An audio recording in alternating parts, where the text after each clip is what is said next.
I'm really nervous about it. Yeah. Okay.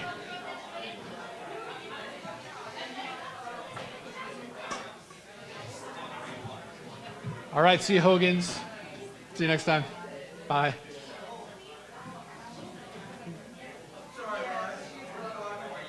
Oh, I'll wait. You guys really can keep talking. It's all good.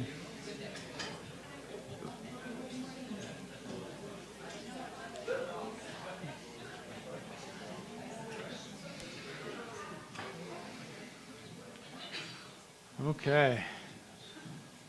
Alrighty. Well, welcome. Thanks for sticking around on your fourth. I know a lot of you will probably have plans later on, so I'll endeavor to get us out of here on time so we can go enjoy the holiday and the rest of our Sunday. Greg, one of the dangers of sitting so close is that I call on you to do things. So would you pray for us as we start?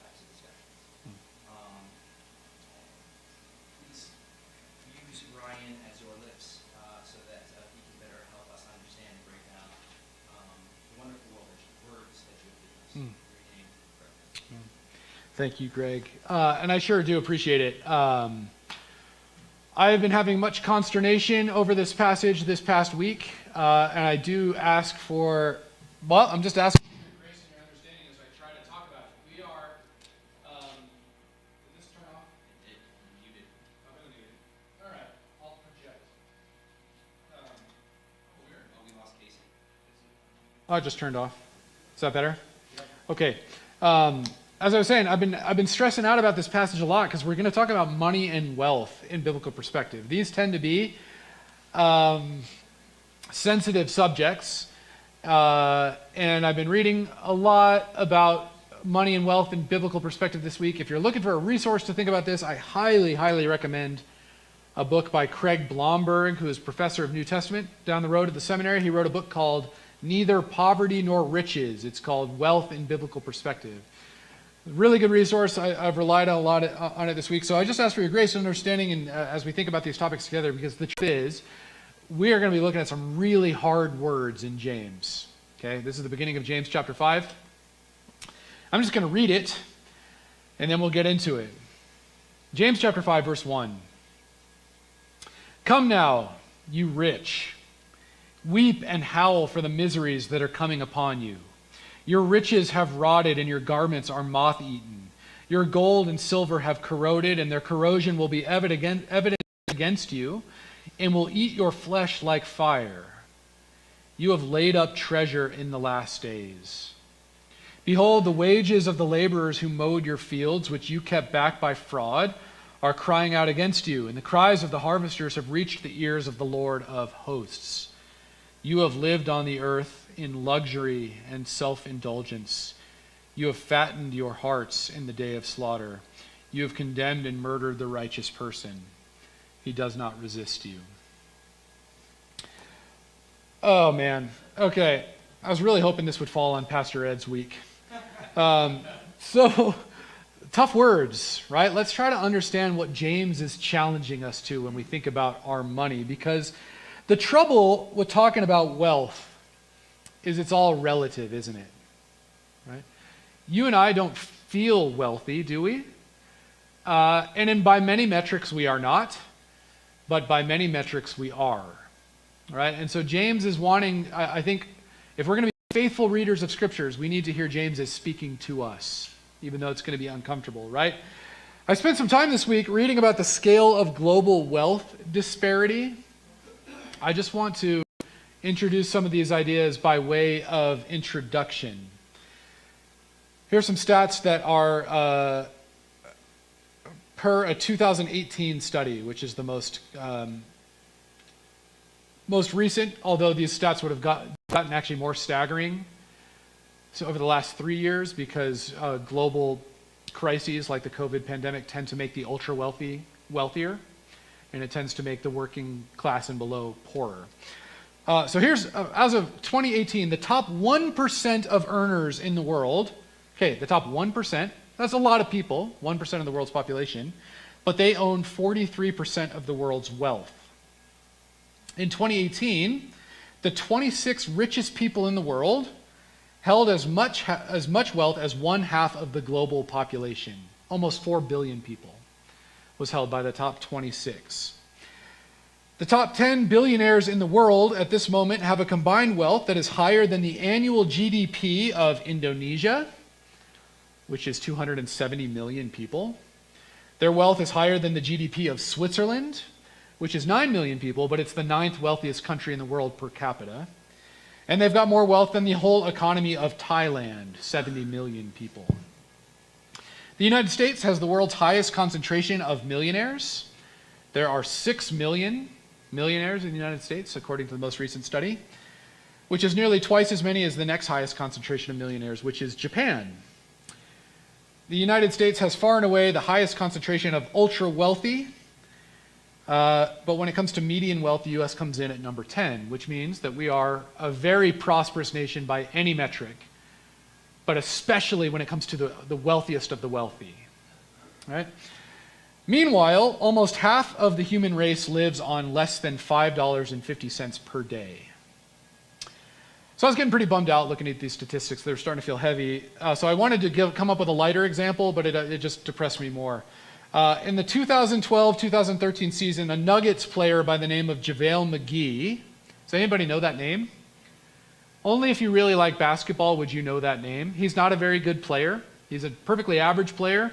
JaVale McGee, for the 2012-2013 season, was paid $10,750,000 for the season. Okay? And he's a middling NBA player. And he's a maddening NBA player. I'm a big Nuggets fan, and JaVale McGee I want to tear my hair out when I watch him play. So I did the math. That season, JaVale McGee played 79 games. He averaged 18.1 minutes per game. So that means for every 60 seconds that he played in a basketball game, he was paid $7,517 per minute. Anybody know what that makes his hourly rate? $451,000 an hour to play basketball badly. That's what JaVale McGee made. Whew, it's astonishing, right? When you think about the scale of wealth that exists in the world, the scale of poverty that exists in the world, it can be a bit overwhelming. It was a problem in the ancient world too. So our task this morning is to look at this text from James 5 and figure out how we should think biblically about our wealth. And I think that the New Testament wants us to fall somewhere between the ideas that you find on the far left, politically, and between ideas that you find on the far right. Let's start with the left, which makes so many inane economic arguments it's hard to choose where to start. For James, I think, we ought to be skeptical of arguments that go something like this. You ought to be ashamed of yourself. How can you live in good conscience? How can you live with yourself when the average Afghan lives, say, on about $1,600 a year, and your average Liberian lives on about $1,000 a year? You'll often hear this kind of rhetoric, economic rhetoric, on the left. Okay, what are some problems with those kinds of arguments? If we think critically about them for a minute. Yeah, Randy? The cost of living in many of these places is vastly lower. You buy a dozen eggs here, you pay $2-3. A dozen eggs here, you pay maybe 10 cents. Okay, so here's a good example. Randy makes the point that an argument like that lacks context, is one way of saying it. I was reading about North Korea this week. They're having a big problem, a labor problem and a trade problem. A pack of black tea in North Korea at the moment is $100 American dollars. Right? So it lacks context. So it is true, and I want to be delicate about this because the New Testament has lots to say to us too, but I want to be delicate about this. But it is true, for instance, that I do make obscenely more than someone living in Liberia. But here's the problem. I don't live in Liberia. I live here, right? These are, it lacks context, right? So as you say, income disparity, standard of living is higher here, but it actually means also that the poverty line is higher here. Right? I read in the Colorado Division of Labor, the Bureau of Labor this week, that the living wage for Denver is about $24.81 an hour if you've got a family of 4. That's a living wage. I'm about to have a family of 4.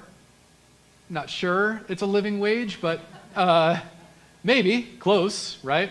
So it's context. Any other problems here? Well, if you look at the overall picture with those countries, you mentioned what, Liberia Mm-hmm. and Afghanistan. Now, the United States is wealthy, we've got to be careful what we do with our wealth. Yeah. What we do, whether privately or even at the government level, export more, giving more. Yeah. Very charitable organizations. And what we are giving out to other countries, not all good, but is there. Whereas what is Afghanistan giving out to other countries? Terrorism. Wonderful. Right. So you got to look at that. Yeah. So Joe makes the point that actually wealthy countries contribute quite a lot to the global economy. And if the American economy disappeared overnight, I promise the annual wage in Afghanistan would be much lower than $1,600, right? So, and he notes that the United States is a wealthy country. It's actually a very generous country. That is true, actually. I looked at the statistics this week, too. America gives out far more in foreign aid than any other nation. And individual Americans are much more generous on average than just about anywhere else in the world. This is true, too. Americans give away a larger percentage of their income than any other developed country, certainly. So that's another one. These arguments can lack nuance in the sense that doesn't necessarily follow that an American is wealthy at the direct expense of someone living somewhere else, right? The economics are very complex things. Now, James is going to make the point, and we need to hear it later on, that we all do participate in unjust economic structures all the time. Some of that we control, some of that we can't, right? But with that qualification. I think also one of the problems here, that rhetoric you hear, is that it confuses equality with equity. I think that's a very important distinction to be made. And what I mean is, the Bible seems to be, again, I say this in all humility, seems to be more concerned with equity than with equality. And what I mean is, the New Testament writers, and not least Jesus himself, simply seems to take it for granted that some people will have more wealth than others, and doesn't necessarily see this as intrinsically evil. It often manifests in ways that are evil, but Jesus seems to think that some people will be wealthy, some people will be poorer, and while the wealthy should not exploit the poor, that's just sort of the way of things in a fallen world. Whereas you hear sometimes rhetoric, particularly Marxist rhetoric, that just argues for equality across the board. It doesn't seem to be a tremendously biblical idea. Now, Jesus does clearly teach that wealth makes it more difficult, not less, to live by the values of the kingdom, but it doesn't mean that it can't be done. Right? Does that make sense? Are we tracking? All right. So the point is this. It's very easy and very tempting to read James's words and think to ourselves, well, wow, James is really giving the wealthy an earful. Good thing I'm not wealthy, right? That's how I read it. Right? Like, man, it would really be a bummer to be rich. James is real mad at them. Because the truth is, by a lot of metrics, you and I are wealthy globally, right? So that means we're accountable, right? And that's what James is wanting us to understand. It's true that we're not wealthy by many contextual metrics, right? We're not tech billionaires. We're not JaVale McGee being paid millions to play, but we are wealthy by a lot of metrics. So in a very important sense, James is talking to us insofar as he is calling all followers of Jesus to account for what they do with their wealth and how they treat the people with whom they have financial dealings. He is very concerned with questions of justice here. What is a just way to handle your money? What is an unjust way? What is a just way to be in business with people? What is an unjust way? Right? So we're going to unpack some of those questions. Is that a hand there, Kelly? Yes, it was, and I don't know if you're going to get to it, but I think we ought to compare ourselves to Yeah. not to people in other countries. Hmm. And comparing myself with Jeff Bezos, man, am I poor. Yeah, right. Comparing myself with someone who's on Colfax and that can't even Yep. afford rent, boy, am I rich. Right. And I think that's a better comparison That's right. than the average. Contextualizing it. Exactly. Yeah. So, James, I think it's fair to say, with the other biblical writers, is not precisely saying that Christians cannot or should not possess wealth. I don't think that's his argument. Here's how Craig Blomberg puts it in his wonderful book. He says, and he's commenting on James 5 in particular, the problem is not that these individuals have amassed wealth per se, but they have accumulated unused riches, which therefore have simply rotted and corroded. And the problem is that they've hoarded their riches rather than sharing them with the needy. This is what Blomberg thinks is going on in James 5, and I think there's a good argument here. So, is it wrong for us to accumulate wealth? Is it wrong for us to work hard? Is it wrong for us to pay into retirement accounts, to build equity in our houses? No. But I do think James wants us to think hard about our wealth. And that's our goal this morning, I think. So, in particular, James wants to reject any argument on the behalf of the wealthy that their wealth somehow makes them better than the poor. Why do you think he would want to reject that argument? I have a question because you're talking about different times as well. Oh, sure.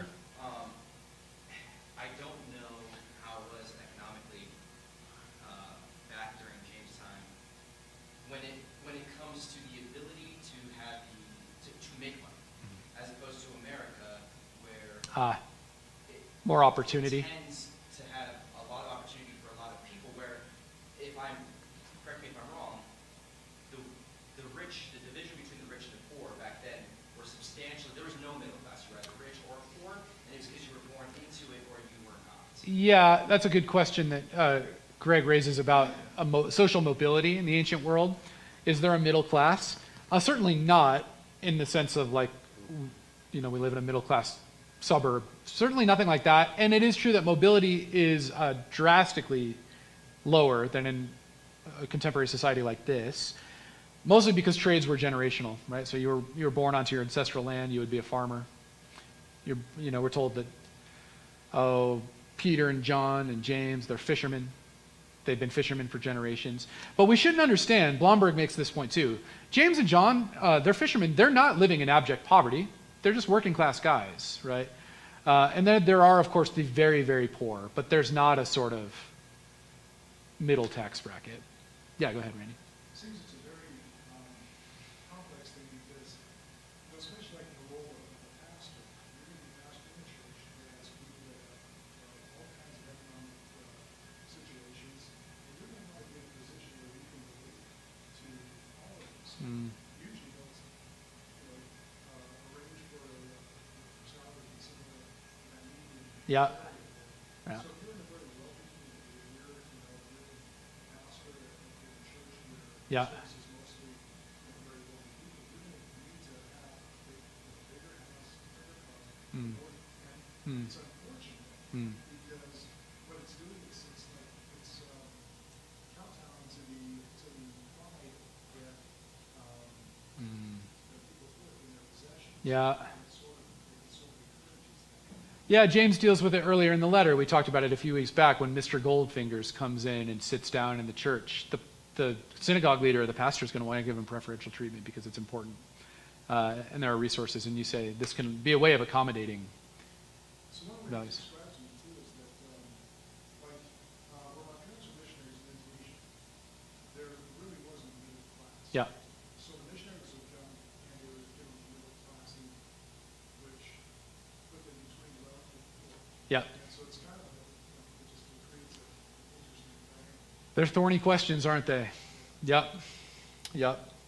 So James, go ahead. James is wanting us to see that wealth is not necessarily an indication of privileged status in God's sight, although there are examples in the Old Testament where that is the case. We're told this about Abraham, for example, or Solomon. But James is saying, hey, listen, you're all people made in the image of God, right? He doesn't see wealth as any sort of special sign of spiritual virtue.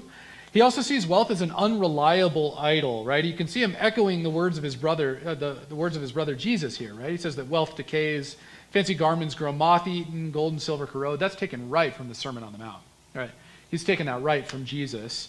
And he says, you've laid up treasure in the last days. And that's another echo, I'm convinced, of the parable of the rich fool that Jesus tells in Luke chapter, 16? Your money's not going to save you in the last days, right? We've already talked about these themes in the book of James. So let's talk a little bit about the specific grievances that James has against the wealthy in his community here. Verse 4. Behold, the wages of the laborers who mowed your fields, which you have kept back by fraud, are crying out against you. That's another echo of a very famous biblical passage. Anyone know where? Crying out from the ground. Yeah, Cain and Abel, right? This is Cain slays his brother Abel, and God says, Abel's blood is crying out to me from the ground. You also get it in the Exodus narrative. The cries of the people have reached my ears, he says. These are slaves, of course, people who are being exploited. So they're crying out, and the cries of the harvesters have reached my ears, says the Lord of hosts. That's Exodus language. You have lived on the earth in luxury and in self-indulgence. You have fattened your hearts in the day of slaughter. You have condemned and murdered the righteous person. He doesn't resist you. There's a lot we could say. I'm going to break it into three categories. James has three particular complaints against the wealthy here. Number one, they are exploiting the poor. Number two, they are living lives of self-indulgence. You guys know the name Dorothy Day, the mystery writer? She was also a really good theologian. Dorothy Day calls this a culture of palliative leisure. Right? A culture that is just obsessed with amassing toys while other people are really struggling, right? So that's number two. And then the third point is that he thinks that there are economic policies that are actually murdering people. We'll talk about what it means in James's context and what it might mean in ours. So let's start with number one, exploitation. Here's the historical context, and then we'll have to do the work to translate it into ours. A couple things I want to point out to you. The issue in James's community is that day laborers have been hired to harvest the field of a wealthy landowner. Right? This is very common. Jesus has a bunch of parables that are set in precisely that context. Right? And so when the work is done, though, the laborers go and they try to collect their pay, but the landowner stiffs them. He either pays them less than the agreed upon wage, or he tries not to pay them at all. And the reason he can do this is why? Yeah? He knows that they can't do anything. What are you going to do? Drag me to court? Right? He knows these folks are powerless. They've got no leverage. Anybody read the great Steinbeck novel, The Grapes of Wrath? If you've read The Grapes of Wrath, the migrant laborers in California in the 1920s are being treated the same way. They show up to work. There's tons of work. They do all the work, and then the landowner's like, sorry, I can't pay you. Right? So this is what's going on. What makes this exploitative, according to James, is that these day laborers have no recourse, right? They're totally out of options for recouping the pay that they are owed for the work that they've done. James's point is that God cares deeply about this sort of thing. He cares really deeply about our financial dealings. And we know this because there are tons of laws in the law of Moses that deal with precisely just this issue. I'll give you just two examples. Leviticus 19 and Deuteronomy 24 both have laws that if you hire someone to do work for you, you must pay them before the sun goes down. That's in the law of Moses, right? Direct from on high, Mount Sinai. When you hire someone to do work for you, you pay them right away. Why? Because these people need those wages to go buy their food for the evening, he says. Right? They depend on it in a way that a wealthy landowner does not.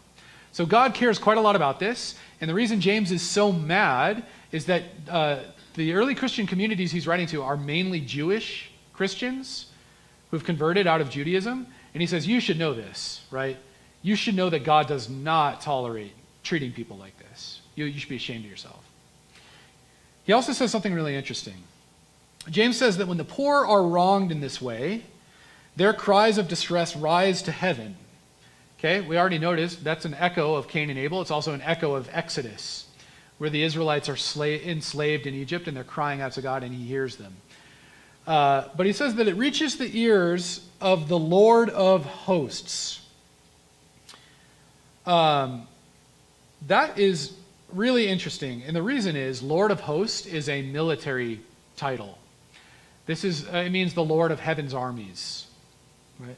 So when God refers to himself in the Old Testament as the Lord of hosts, it is usually when he's about to do battle.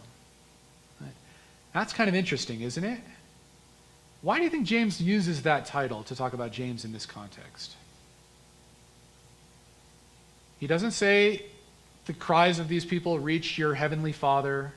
He calls God the Father of lights in chapter 1. He doesn't say Father of lights. He says Lord of hosts. Any idea why? Go ahead, Jesse.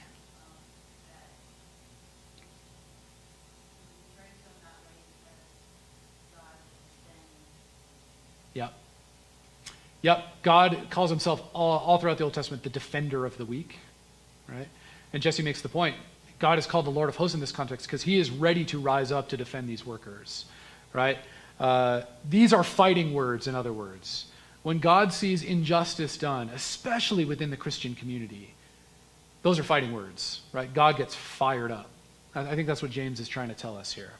So, let's translate it into our context. We may not hire people to harvest our crops and then refuse to pay, but we do face temptation to exploit others in our financial dealings. What does that look like in our context?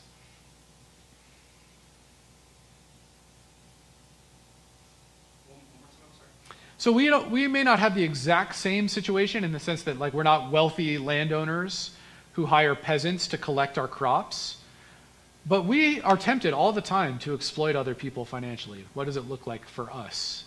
Yeah. This is pretty radical, but we like to buy everything cheap, which means that somebody in China or wherever Yep. is not earning good wages. And we saw that when, that where it was, India, when a building collapsed, Oh, Bangladesh. Mm-hmm. and the people in that were people who were making things for us. Yeah. And we're very happy to pay less so that we can have more money. Yep. We're going to come back to that point in verse 6, but that's absolutely right. What else? Yeah, go ahead. I have a friend who's a contractor. Ah. And he go out to do remodels for people, and he found it kind of discouraging when the Christian families would find some fault with something he had done. Yeah. And it wasn't part of what they wanted it to be. So they refused to pay the majority of it. And then they refused to let him come back and actually do it. And he didn't escape that. Yeah, he's holding the bag, right? So yeah, Randy makes the point, if we hire someone to do work, God is not pleased if we look around and say, oh, I'm not sure I'm so happy with this, I'm not going to pay you. Now, if they make a grievous error, of course, that's one thing. But if it's a design to sort of get out of paying what you agreed to pay, God's not impressed with that. Go ahead, Claire. I think I saw a hand. I was a waitress for a long time. Okay. And I remember we used to literally have to draw straws for who would take the shift after church because they were notoriously bad tippers and people would leave like tracks instead of tips. And Mm-hmm. yeah, so we literally used to have to like draw straws. Okay. So Claire makes a good example of waitresses having to, whoever gets the short straw gets the after-church crowd because they're going to get a bad tip. And I worked in the service industry for a long time too. And this is one of the ways that Christians have a real opportunity for excellent witness. Yeah, go ahead, Morgan. Actually, that Claire's point, I read that the reason why leaders and witnesses get paid so little is because of they're in a community. Yeah. So they're actually, they can by law be paid less than minimum wage. Mm-hmm. Oh, much less than minimum wage. Much less. Mm-hmm. And I think that is the real root of the problem Mm. is that the companies or whoever are taking advantage of that law and paying them much, much less, even though we all know that tips are completely unreliable. Yep. And Yeah, Morgan makes the point that I think waiters make in Colorado something like $4 an hour, maybe. Hour. Oh, it's gone up now. Is it up? It's actually like 9. Okay, so it's gone up a lot. It's gone Yeah. It used to be. Yeah, actually, I think when I first got into the industry, it was $250 an hour. $250 an hour. Yeah. So you need. Well, and actually, it's funny. When we moved to Scotland, and you'd go to a restaurant, we'd be like, "Why is the service horrible?" Like, because they all get paid their salary no matter what. So, like, that's why your service is good in the United States. But tips can be unreliable, like Morgan says. When I was working at Starbucks, I had a woman every day who would come in. I don't know if she was a Christian or not, but I worked in a store that had a big glass facade in the front, so you could see people coming in. And when we saw her, everybody would run as fast as they could to the back of the store. And if you were left out on the floor, you were the one who had to help, right? And she would get a venti extra dry cappuccino. If you know what that is, you will know that that's not a thing, right? Cappuccinos are like this big, right? She wanted 20 ounces of foam in a cup with espresso shots. And we had to steam like a gallon of milk to get that much foam, right? And she would take it, she would swish it next to her ear. If she heard too much milk, she would fling it back and say, "Make it again." And at the time, I don't know if Starbucks still has this policy, they had it was a policy called the power of one, which meant that every barista had the authority to give someone a free drink or refuse to charge them if they weren't happy with it. Well, this lady knew about this policy. I think in the 3 years I worked there, she didn't pay for her drink once. And she would just say, "This is terrible, you guys can't even make this, I'm not paying for this." Every day. Go to a different Starbucks. She probably did. That's a small example, but that's cruel, right? God's not impressed by stuff like that. All kinds of basic stuff that we all do, paying your taxes, when you hire someone to do any kind of work, a contractor, a plumber, tradesman, cleaning service, pay what you agreed, pay more than what you agreed, right? That's the idea James wants us to get. For the sake of time, let's jump to this second point, verse 5. Verse 5. You've lived on the earth in luxury and in self-indulgence. What's interesting, the Greek verbs here both have to do with food. So it's translated, you've indulged yourself through luxury, but the words really mean you eat and drink to excess, and you satisfy your own desires before thinking about anybody else. That's what these two words mean. Now, it doesn't take much imagination for us to leap from the first century here to the 21st century, because ours is a culture, I think that is fair to say, is defined by excess. Just about in every way. What does this sort of excess look like in our context? What do you think? Jean and I went out for a walk yesterday in a rather very nice, Mm-hmm. I don't even know the name of it, very nice, huge house. Yeah. And we were walking by looking at these things, and they all had 3 stories, huge decks. And we said, well, why do they need something that big? They probably don't have 5 cubes. Yeah. And they probably don't have servants. And there might be a couple with 2 cubes. Yeah. What on earth do you need that? Yeah, so the sort of rise of the McMansion, right? And that's not to say you can't have a nice house and you can't put money into your house, of course. Of course you can do those things. You're free to do those things. But I read an interesting study a couple years back that the size of closets have grown enormously. So if you've got a house that was built, I don't know, in the 50s or 60s, your closet's probably, what, like this? A few of these chairs, right? Now closets are the size of what used to be bedrooms. Kitchen cabinets also used to be narrow, so if you buy plates now and you live in a house made in the 50s, your plates won't fit in there, right? And I read another recent study that showed that they put heat lamps or heat mapping technology in houses to show what space people use, and people use about 3 rooms. You're in your kitchen, you're in whatever your living room is, and you sleep in your bedroom, right? So you're in a few different rooms. That's a good example. Anything else? Now, listen, we should note here, this is a matter of conscience. What might be excess for you is not excess for me, and vice versa. So understanding that. Seems like the issue is whether or not you own what you have or the person's own you. And I think that Well said. that's probably, in my mind, the division between what's okay. Yeah, that's right. So Randy makes a really good point. Do the things own you, or do you own them? It's not a mistake that Jesus calls mammon a master. No one can serve two masters. Who's serving what? Yeah, go ahead, Jesse.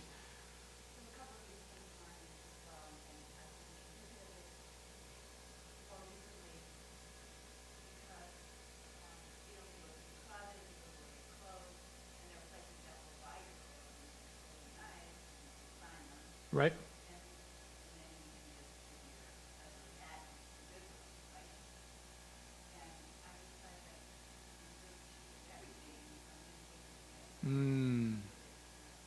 Yep. So Jesse makes the point that consignment shops will often buy your clothing if it's nice, but if you're not going to use it, why not actually give it away, right? Why? That's a good one. Uh-huh.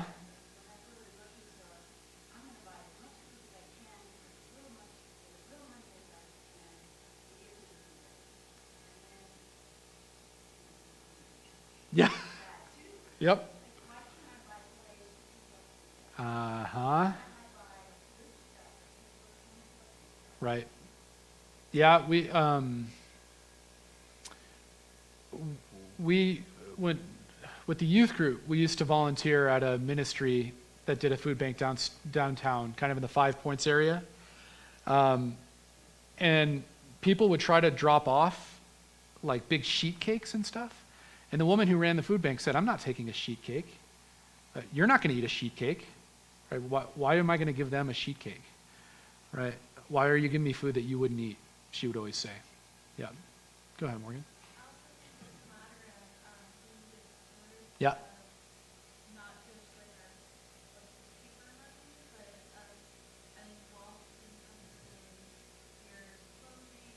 Mm-hmm. Yep.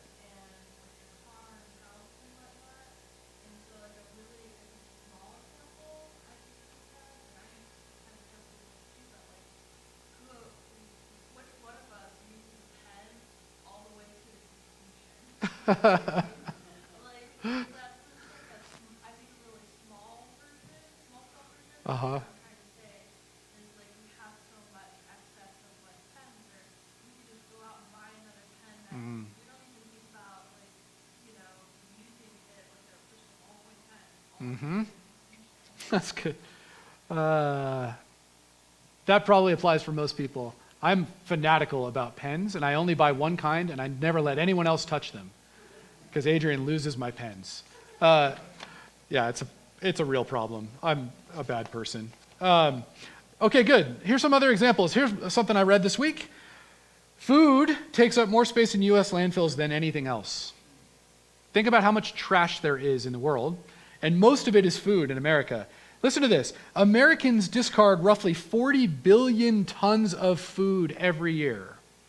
40 billion tons, I did the math, that's roughly about 200 pounds per person, which, not coincidentally, is about my body weight. So I'm wasting a bunch of food by putting it in my body, but we're also wasting a bunch of food by throwing it away, right? A culture of frivolous spending. This is a study from 1990, 30 years ago.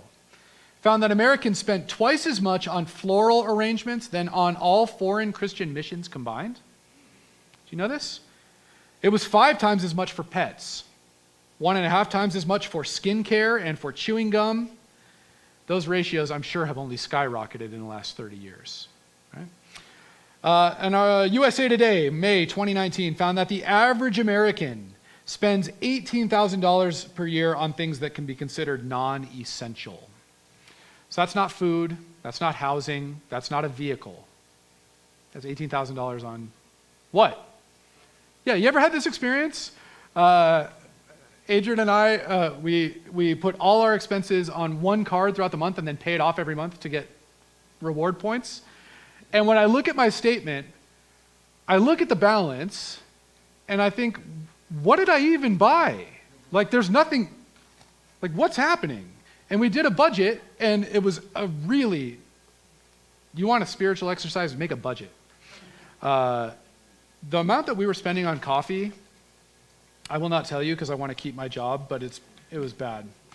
Here's a recent report. This is early 2020, January 2020, on consumer spending in America.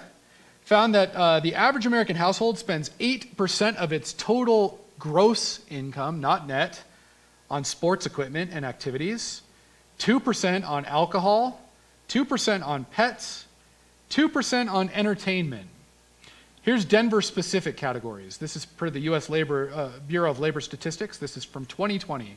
The average person living in the Denver city limits spends $2,100 a year on clothing, $5,000 a year on entertainment broadly defined, but only $30 per year on books. I'm bringing that average up, don't worry. $2,492 per year, almost $2,500 a year on household furnishings. That's in Denver. Right. These are all symptoms, I think, of what Dorothy Sayers called decorative idleness. What she meant was that we collect toys, we buy things we don't need, and she thinks it's a way of distracting us from boredom. Go ahead. We used to live in a place we live in. It costs more to live in the town we live in than it costs to live in Washington. Whoa. And that was proven through somebody at the Federation did. Hmm. We don't spend like that because we couldn't afford to Yeah. spend that over there. Right. 33 years we learned something. Yeah? And that doesn't mean that we're not wealthy. We are wealthy. Sure. But it helps when you have kids who won't eat cream a week because there was a week when we were really, really low and we hadn't gotten paid yet, so they had cream a week every morning for breakfast. I will not eat carrot sticks for the same reason. Yeah? And it's cheaper here, so you don't learn that. Yeah, that's right. That's right. I probably had carrots in my lunch for 1,000 days straight. I'm not exaggerating. I hate them so much. All right. Does this mean you can't own a home that is nice? No. Does it mean that you can't spend money on your clothes? Nope. Does it mean that you can't go on a trip? No, it doesn't. James is just simply asking us, do we have more than we need? Right, that's the question. Go ahead. Well, I think if you have a bigger home, maybe a home big enough for 5 people, then there's nothing wrong with having that, but maybe you can look at that as an extension as an involved, not like, Yeah. oh, I don't have to give $500 extra commissions, but like when they're coming to Yeah. stay in my room, have 5 extensions at my house. Yeah, that's good. Yeah, Morgan makes the point that actually, and I think this is really consistent with the teachings of Jesus, we can use our wealth for the purposes of the kingdom. It's just hard. It's just easier to use it for our own purposes. But we can absolutely use it for the kingdom. That's right, Morgan. The joy of it.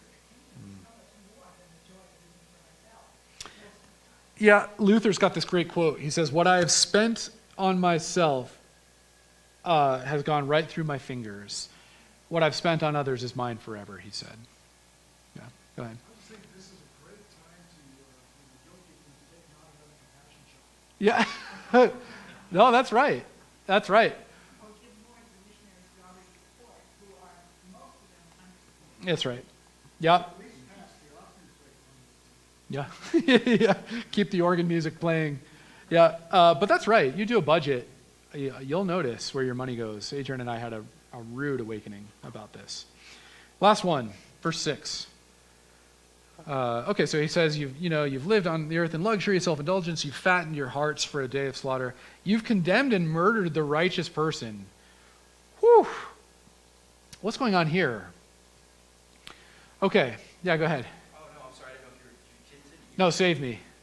I mean, the thing that comes to mind is Christmas Carol Yeah, with, Bob Cratchit. correct, yeah. Yeah, That kind of comes to mind where you realize if he continues going down the path that he's going, that someone may actually pay the consequence for his not sharing of his own blessings as well. yeah. Oh, that's a really good example. And that's surely one of Dickens's point, is that a Christian society should not be the kind of society where people are literally at risk of death doing that sort of work. Murderous economics. Well, in the ancient world, it was not uncommon for people to die on the job all the time. All the time, right? Farmers, all kinds of laborers. You think of Israel building Pharaoh's palaces, right? I haven't been to Egypt. Maybe some of you have, but if you go to any ancient city, you see the buildings, you ever thought, how did they do this? They did it through slave labor, basically. People heaving blocks with big pulley systems, right? So people are literally dying in the ancient world from their work. But Blomberg makes the point, too, that most interpreters don't take this murder as literal, but as what he calls judicial murder. What he means, and he defines it as taking away someone's livelihood, consigning people to slavery, or what basically amounts to slavery, destitution, or a debtor's prison. The book of Sirach, which is a Jewish book that is in the Apocrypha, it's not in the Protestant canon, but it has a verse that puts it really bluntly. It says, to take away your neighbor's living is to commit murder. That's a book that exists that's being written about the same time as James. To take away your neighbor's living is to commit murder. What does that mean? How might we translate that to our context?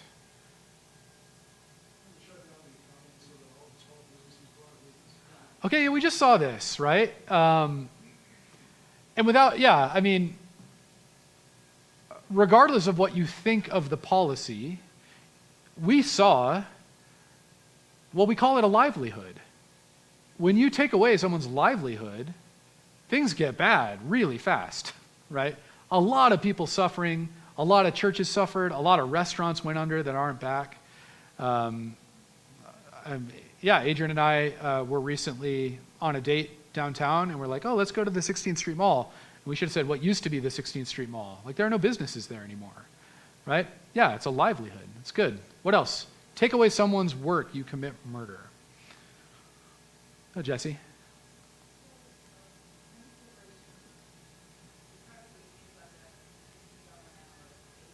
Yep.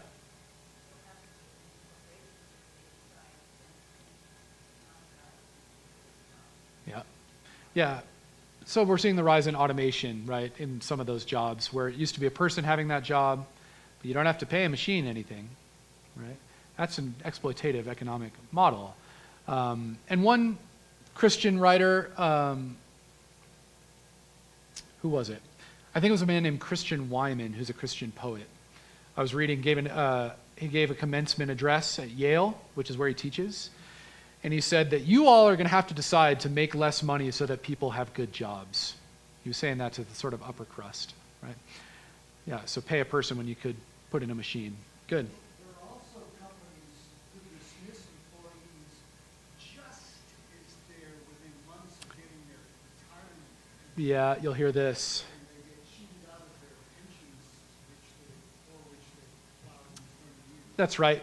So people get cheated out of their pensions. Another one you'll hear is companies scheduling people so that they qualify as part-time employees when they should be full-time employees, or they should be W-2 employees, not I-9 employees, which means they have to pay all their own taxes, or they don't qualify for health benefits. But if they worked 4 more hours a week, they would, right? Yeah, go ahead, Claire. One that might be a little more controversial, maybe, but people who are in prison a lot of times are working for like 30 cents an hour. Yep. When that would be illegal. Right. Yeah, making license plates, making furniture. Mm-hmm. A big one for us, Adrian and I have a little bit of money in the stock market, not much, but we go through an organization called Eventide, which is a Christian investment firm. And it's become very, very, very common, actually, for people to invest based on their values. That's very popular now. Forever, it was not. Forever, you would just buy into a mutual fund, and they would buy stock in whatever company, whatever was going to perform the best. But Christians later learned, say, that they're funding, Planned Parenthood, for instance, right?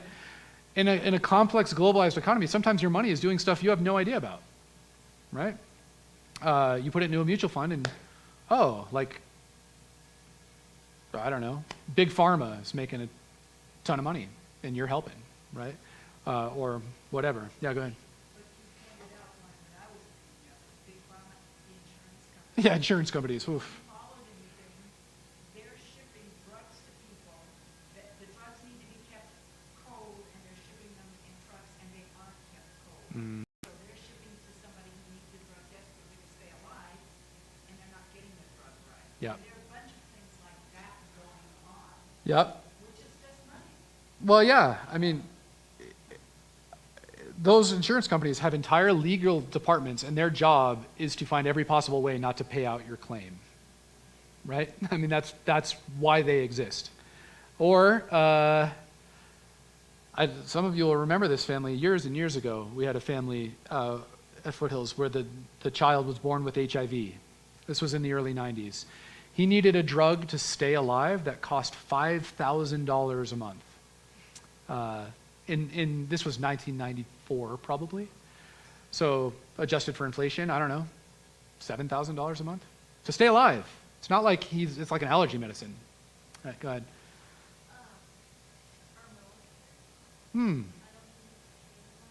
Yeah.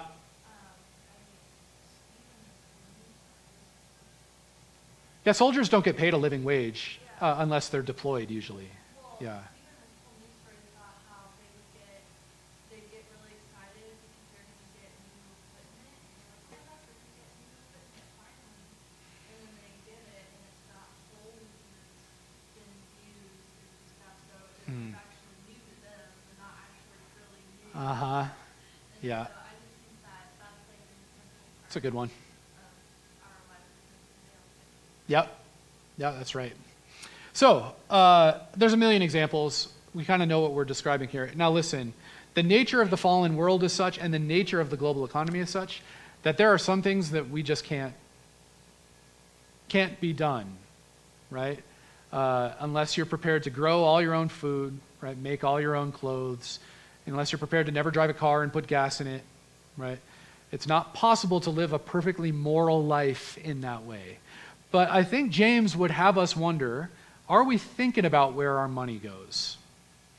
That's a question for us. Are we thinking about where it goes? What are we using it for? And I'll just give you one example for me. Doesn't have to be for you, just for me. I have been having a slow reckoning with Amazon for a long time. Because I probably keep Amazon in business by myself when I think about it. I mean, I buy a lot of books, a lot of things I don't need, a lot of books I don't need. And I like it when it gets there 24 or 36 hours later. But the more I read about working conditions for people who have to do that, now it's a trade-off, because Amazon does pay a really good wage for that kind of work. So it's not like we're not talking about a sweatshop exactly. There's people getting paid quite a lot of money to do this. Oh, but I read about that Amazon introduced software that tracks the movements of all their employees in a warehouse and produces a report that goes to their supervisor at the end, who shows how much time off task has accumulated.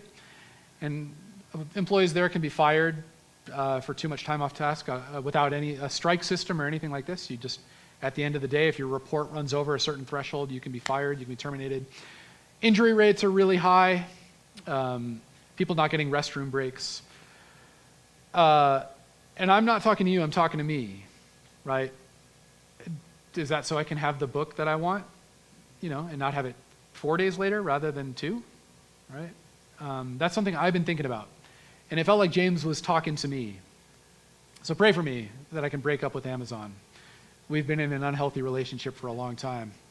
Hard to get out. But I think James wants me to think about that.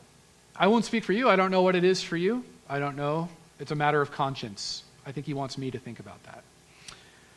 So, what is James asking for those of us who are wealthy? What can we actually do? I think at least 3 things. Number 1 is humility. James is challenging me to repent of my attitude, which tempts me to think that my wealth makes me better than somebody else. It does not. They are an image bearer just like I am an image bearer. James is challenging us that our wealth does not justify us before God. It will not save me in the day of trouble, and it will not save me in the day of judgment. I think number 2, he's asking for justice and generosity. By justice, James means that he expects believers in Jesus to be above board in all of their financial dealings. We are to be honest in business. We are to pay people what they are due according to the value of their work. We're not to cut corners in business. We are to be people of integrity. We are to pay attention to the needs of the poor. We are to think long and hard about where we spend our money. And if Jesus is to be believed, we are to give a lot of our money away. Number 3, I think that James is asking for simplicity rather than self-indulgence. Again, whatever this looks like for you, I will leave it with you. But I'm convinced of this, one of the most revolutionary things that you can do as a follower of Jesus is to live within your means. And maybe even below them. That is not a value in our culture. And what if we became simple people? People who bought only what we can afford, who buy only what we need, buy only what we will eat. What if we mended our clothes instead of buying new ones? What if we made budgets and lived by them? Now again, there's lots of complex economic problems that we can't solve, right? But we can live by the values of the kingdom: humility, justice, simplicity. I think we can do that. Okay. They all need commercials, so I'm gonna give one. Okay. If you buy the Amazon symbol, file, and you put down World Venture Oh, right. as places, World Venture, without you spending any more money, every year gets money Yeah. to support missions.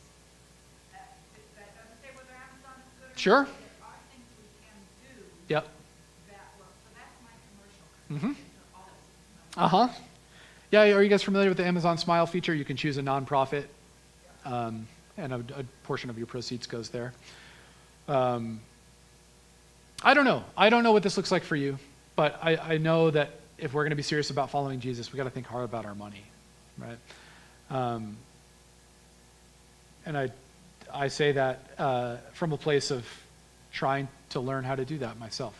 I was very, very convicted by the passage. That's where it'd be helpful if there were just rip pages out that made you feel bad. There wouldn't be a lot left, I guess. Okay. That puts us at time. I will let you go and enjoy your 4th. Randy, I'm wondering, would you be willing to just sort of bless our time together and pray for us as we go out to enjoy our holiday weekend? Lord, thank you so much for this holiday. Thank you for the presents. Thank you for the freedoms we enjoyed here. Thank you for the wealth and blessings you poured on us. Thank you for the help us to be mindful of who we should be and how we do it, and how we look at the needs of others. And Lord, I just pray that you would give us wisdom and help us to be generous to give you you first and foremost, and love others, and use our resources to those in need. Thank you so much for Brian and teaching. I just pray that you would help him to follow what you do, better equipped to do your will. Hmm. Amen. Thank you, Randy. Thank you all. Appreciate you being here. Go enjoy the 4th, and we will see you next week.